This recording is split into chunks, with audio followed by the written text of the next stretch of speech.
Salut à tous, Arnaud pour Geek & Vaps. Donc aujourd'hui, review du Fury S de chez Smoketech.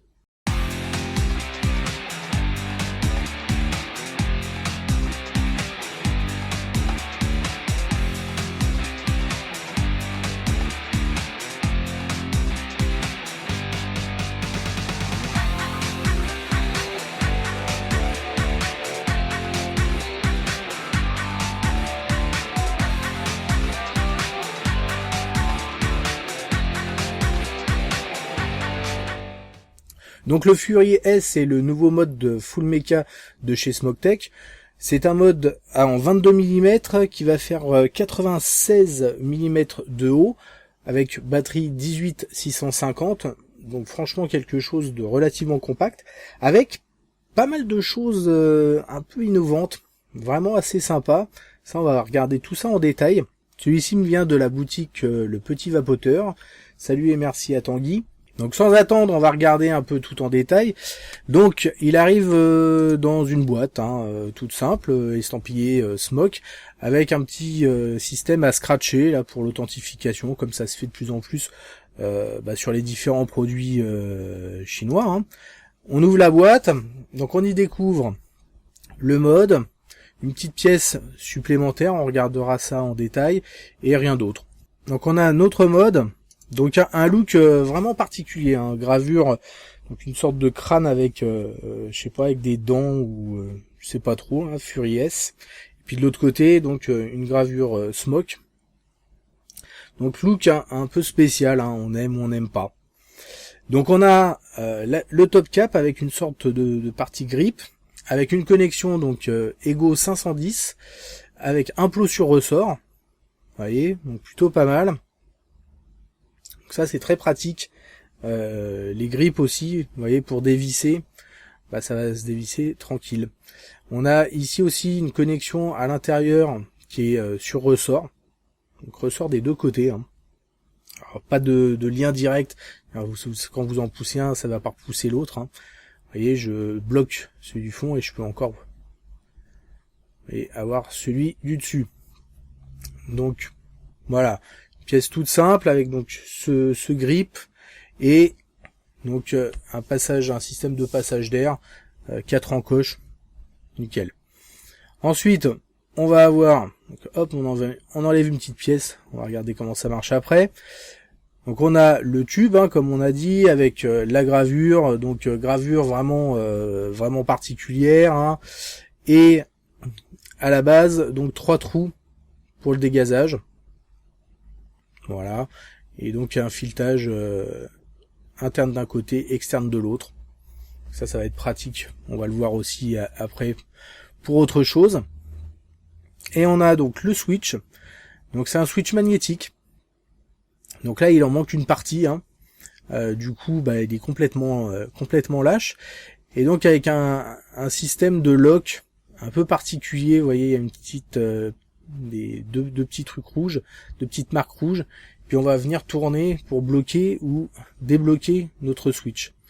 Vraiment un truc très intelligent et super simple. Et donc voici ces pièces là, donc qui est la deuxième partie en fait du switch magnétique. Donc avec un côté donc noté up. On a une partie en délerin tout autour, et de l'autre côté donc down, et sur l'un des deux on a 7A. Donc 7A c'est en fait 7 ampères, c'est-à-dire que on va avoir donc deux pièces, dont une avec un système de fuse intégré, et ça c'est vraiment une très bonne chose. Donc à savoir que 7 ampères ça va vous limiter vos résistances. Au plus bas, vous allez pouvoir descendre à 0.6 ohms. Logiquement, ça va.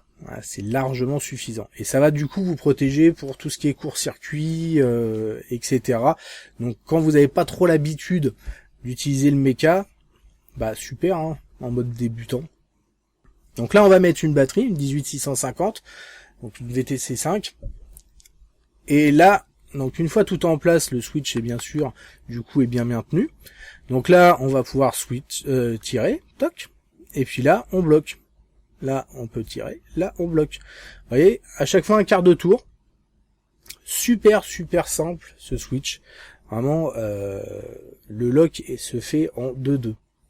On se pose pas de questions, on se casse pas la tête là-dessus. C'est vraiment très bien.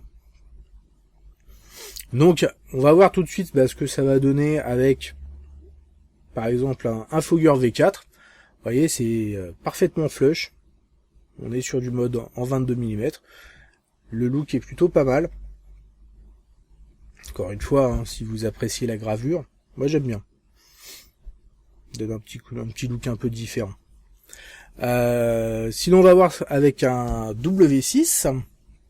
Go W6, match très bien. Et puis avec un Norieco Storm A, tout pareil, hein. Aucun souci.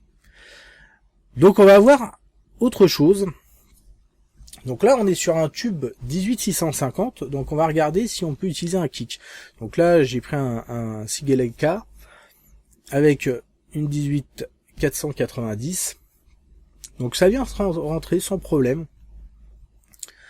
Et une fois tout en place, en fait, il s'avère que c'est un poil long, donc on va pas pouvoir visser entièrement. Alors on peut dévisser un peu le top cap, et puis pour revisser un peu l'arrière, hein.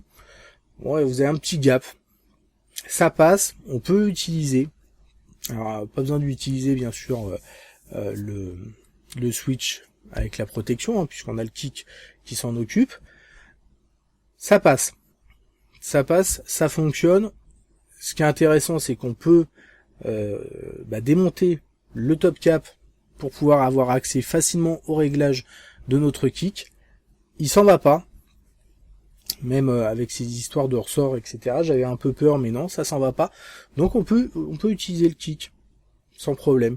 J'ai essayé aussi avec le kick V2 hein, de chez Evolve, pas de souci aussi, et ça shoot. Donc nickel. Voilà, donc un mode plutôt assez complet. On va voir tout de suite ce que ça donne, hein. Donc là j'ai le Fogger V4 en 18650 avec la VTC5.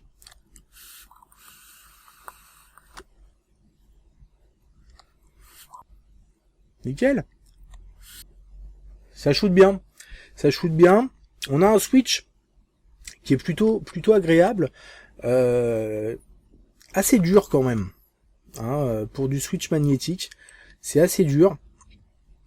Je pense que c'est dû aussi un peu à la conception qui fait que voilà, on va appuyer sur le côté, ça marche, mais comme on a une pièce qui vient dans l'autre, comme une sorte de capuchon, on va dire, du coup, par rapport à ce système de lock, du coup, si vous appuyez vraiment sur le côté, ça va avoir tendance à bloquer un peu. Mais dans l'ensemble, ça switch assez facilement.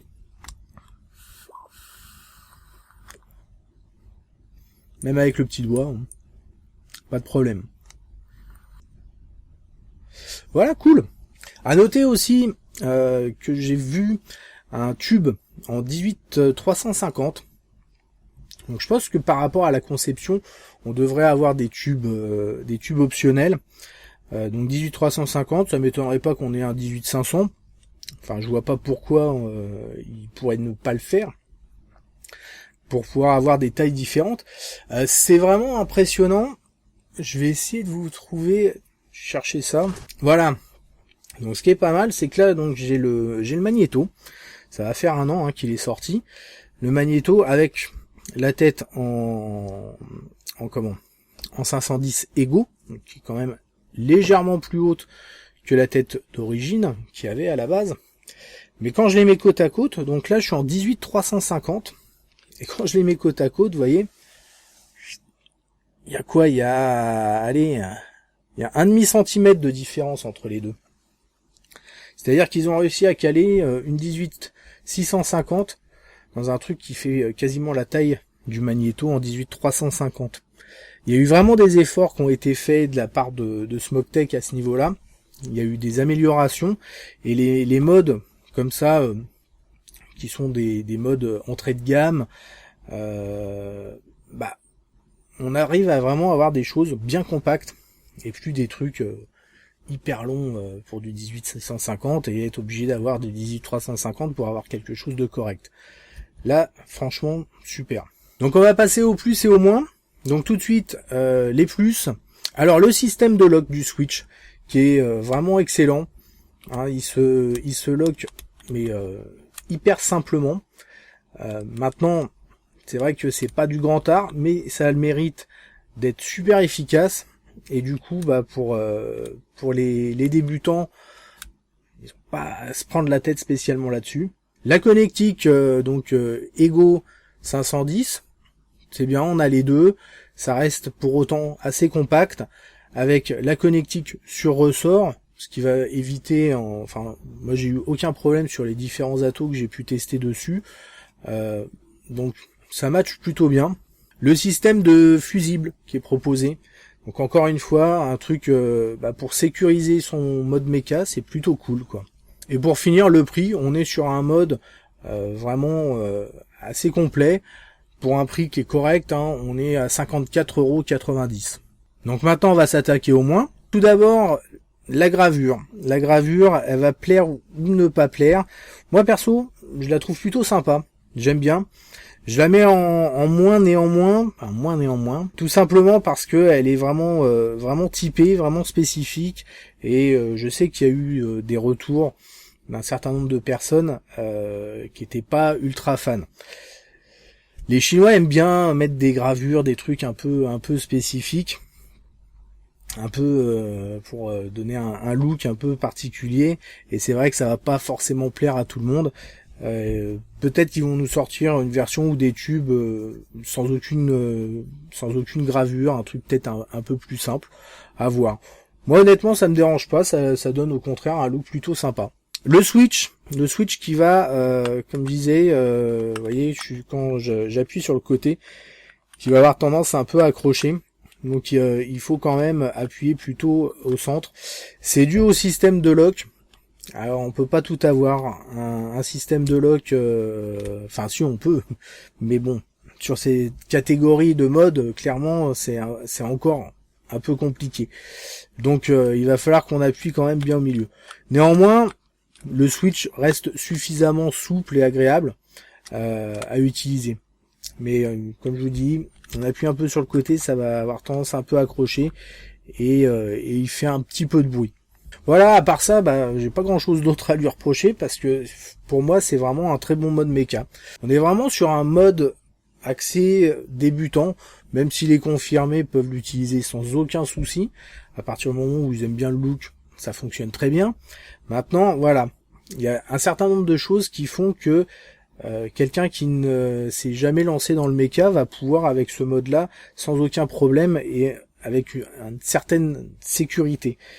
Le système de lock du Switch est vraiment simple, donc c'est vraiment génial.